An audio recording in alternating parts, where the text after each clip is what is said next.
8h02 agora, 8h02. Olha, na sequência de entrevistas aqui no Balanço Geral, nós estamos recebendo hoje o prefeito da cidade de São Cristóvão, Júlio de Marco Santana, Júlio Júnior, para conversar conosco. Atenção, São Cristóvão. Prefeito, obrigado por ter vindo aqui ao Balanço Geral. Como é que foram esses primeiros 15 dias de trabalho lá em São Cristóvão? Bom dia. Bom dia, Fábio. Bom dia a todos que estão nos assistindo aí no programa Balanço Geral. Os primeiros 15 dias tranquilo, né? Porque a gente vem de uma gestão de continuidade, então peguei uma herança muito boa do prefeito Marco Santana, tudo que ele fez ao longo dos últimos 8 anos, né? Então a gente tem muita coisa planejada, principalmente agora nos próximos 100 dias, muitas coisas para a gente iniciar, né? Tirar do papel, obras importantes para licitar, dar ordem de serviço, ampliar os nossos serviços, né, na área da saúde, na área da educação.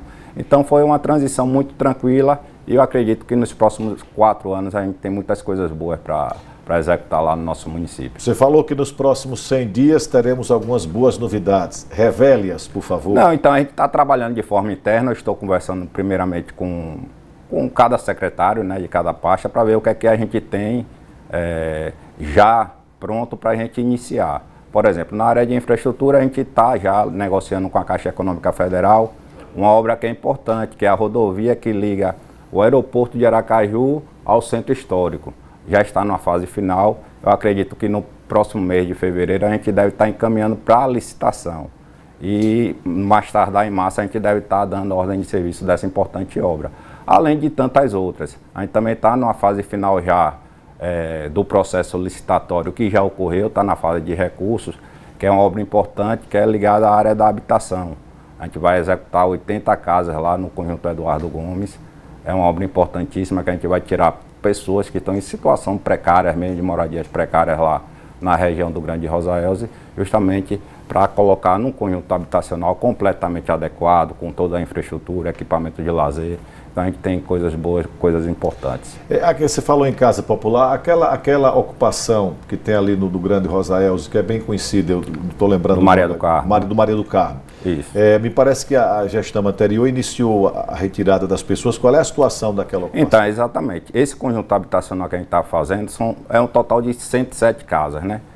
Agora, por conta da viabilidade do terreno, a gente teve que fazer em 2 etapas. Essa primeira etapa são 80 casas, depois a gente vai fazer uma segunda etapa com mais 27. Ou seja, aquela ocupação ela vai... É direcionada justamente para tirar aquelas pessoas que estão naquela localidade.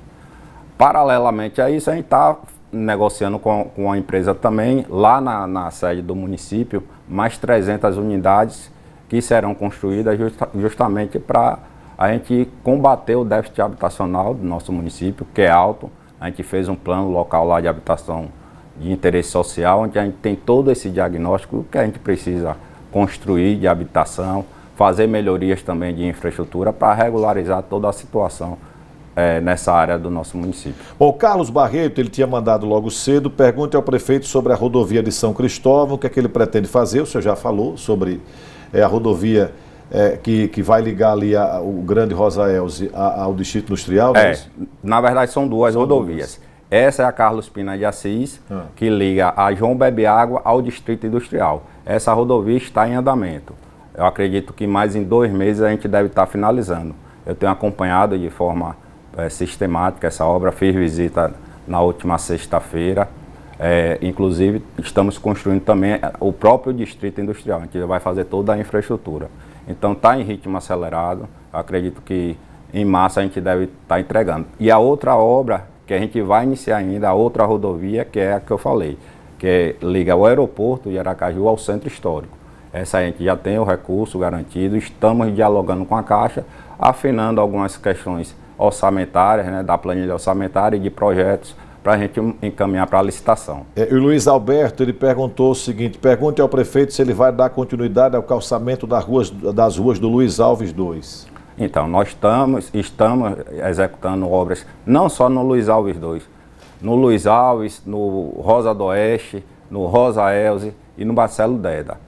Paralelamente a isso, a gente também está em busca de recursos, vamos contratar uma operação de crédito para pavimentar mais 73 ruas em diversos bairros do município. tanto lá na sede, como também na macrozona do Grande Rosa Elze. No total, são mais de 100 ruas que serão pavimentadas ao longo desse ano aí. Olha, o Alisson, ele faz uma pergunta que, aliás, nós tratamos aqui na entrevista anterior, antes de você assumir a prefeitura. Aquela história que gerou polêmica há alguns meses da gestão anterior, querer o território de alguns bairros de Aracaju. Você continua com a mesma posição. Você entende que ali é de São Cristóvão e não tem negociação. Eu e a Justiça já transitou, já julgou e é de São Cristóvão. Como é que está essa situação? Teve alguma movimentação recente, não? Não, recente não. A última foi a decisão judicial que obriga o IBGE a fazer o recálculo, né, populacional e os novos limites.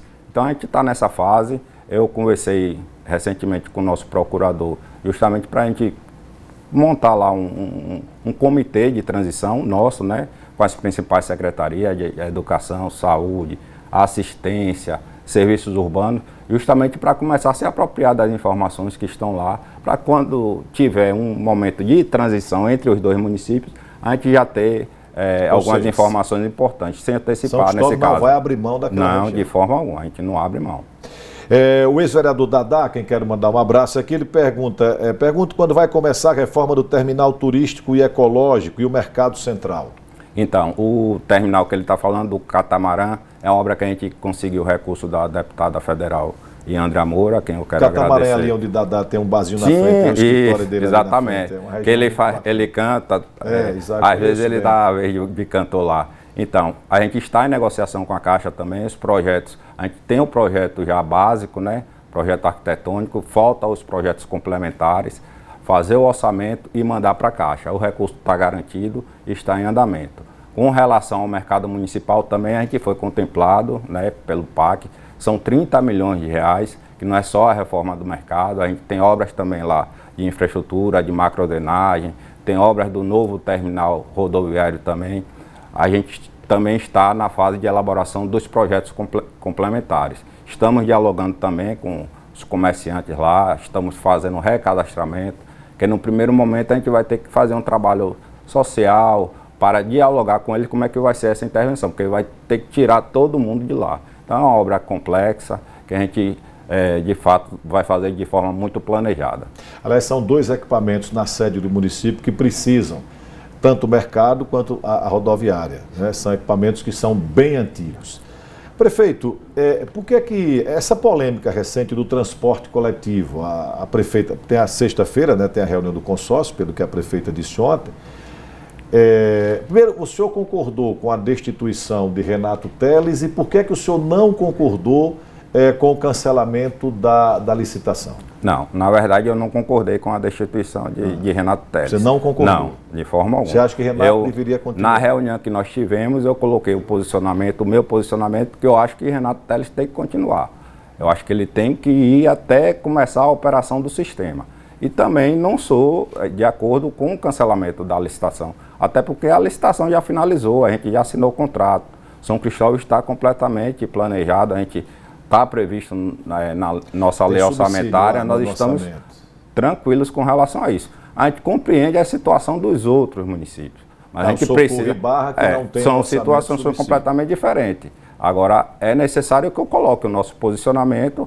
Eu acredito que Renato Teles é uma pessoa capacitada, ele que esteve à frente de todo esse processo, é a pessoa técnica, e eu acho que é um momento justamente dos prefeitos, né, saírem de cena, e é uma pauta que tem que ser discutida com o diretor hoje, executivo do consórcio, né? Ele é que tem os elementos técnicos que estão sendo questionados tanto pelo Tribunal de Contas como pelo Ministério Público. E aí a gente dá continuidade. E a gente tem que compreender que São Cristóvão também já conseguiu diversos avanços, né? A gente conseguiu substituir várias linhas lá que estava sendo operada pela Progresso, a gente está operando agora com a Atalaia, com ônibus novos, com pontualidade. Então a gente não está numa situação ideal, claro, mas a gente já conseguiu avanço. E a gente não quer retroceder.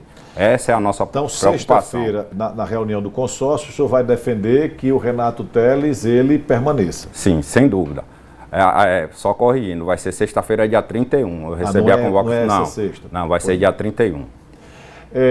O ônibus elétrico apresentado ontem, qual é a sua opinião? Não, não tive, não fui convidado, não tenho como opinar sobre isso, né? Aí, infelizmente, eu não participei. Essa licitação, mesmo com todos os questionamentos feitos pelo Ministério Público, alegando, inclusive, está lá no parecer do promotor doutor Henrique, que há uma suspeita muito grande de ter direcionamento para uma determinada empresa. Mesmo assim, você acha que ela deveria continuar? Então, mas é isso que eu estou dizendo. Essas questões que são técnicas têm que ser discutidas com os técnicos. Quando tem algum tipo de problema, por exemplo, em alguma obra que são questionadas, por exemplo, eu falei agora da obra da rodovia que vai ligar o aeroporto de Aracaju ao centro histórico. Nós fomos questionados. Quem teve que discutir isso é a Secretaria de Infraestrutura com os técnicos. Eu tenho que colocar pessoas capacitadas que entendam do assunto para discutir isso. Se eu colocar, por exemplo, uma pessoa na Secretaria de Educação que entenda de educação menos que eu tenho que demitir. Eu tenho que botar pessoa que saiba mais do que eu lá para tomar as decisões que são técnicas. Passar para mim, a última decisão vai ser minha. Agora as pessoas têm que me inundar de informações, colocar todas as questões técnicas para a gente tomar as decisões. Eu acho que é isso que a gente tem que fazer. Bom, 8h13, uma outra polêmica recente envolvendo São Cristóvão foi a questão do lixo. Por que a sua decisão de rescindir o contrato com a empresa, salvo engano, a LOC, a empresa que fazia a coleta de lixo de São Cristóvão, contratar uma nova empresa? Seus adversários alegam, inclusive, que pagando, aí uma pergunta, não é uma afirmação, pagando mais, inclusive, e a decisão da Justiça de mandar a LOC retornar. Como é que está essa questão? Veja, na verdade o distrato não foi só com a LOC, são duas empresas, né? A LOC e a Planeta Limpo. A gente de fato distratou por descumprimento de serviço. Não é só a questão da falta da coleta também. A gente tem problemas lá que eles não colocam os ônibus com 3 anos que estava previsto no contrato, com idade média de 3 anos. Que ônibus? Os ônibus não, os carros coletores, desculpe. Os carros coletores. Tem as questões também de GPS que não estão também nesses carros, que é para fazer o monitoramento de toda a rota. Então a gente notificou diversas vezes a empresa para que regularizasse. Chegou um momento que a gente teve que tomar a decisão de partir para uma rescisão e contratar uma emergencial. À medida que a gente parte para uma contratação emergencial, é emergencial. Infelizmente a gente não tem, em canto nenhum, a gente consegue contratar com um preço menor. Quando a gente parte para isso, se a gente, principalmente porque foi contratado na lei anterior, quando a gente parte para um distrato, a gente convoca uma segunda colocada e ela tem que assumir com o preço da vencedora, diferentemente de como é hoje. Ela seria com o preço que ela apresentou na licitação. Então a gente tem muita dificuldade nos distratos justamente por conta disso. E a gente tem que contratar geralmente com preços superiores. Mas a gente convocou 3 empresas para apresentarem propostas, apenas 2 apresentaram e a gente agora, para não ter descontinuidade... E a Justiça mandou voltar essas 2 empresas? Eu recebi a ligação do procurador que a gente recebeu uma intimação ontem. Eu não sei ainda se ele já deu recebido. Mas neste momento, quem está operando o lixo é a empresa... A Via Norte. A Via Norte. Essas 2 empresas não estão operando. O contrato emergencial que está vigente.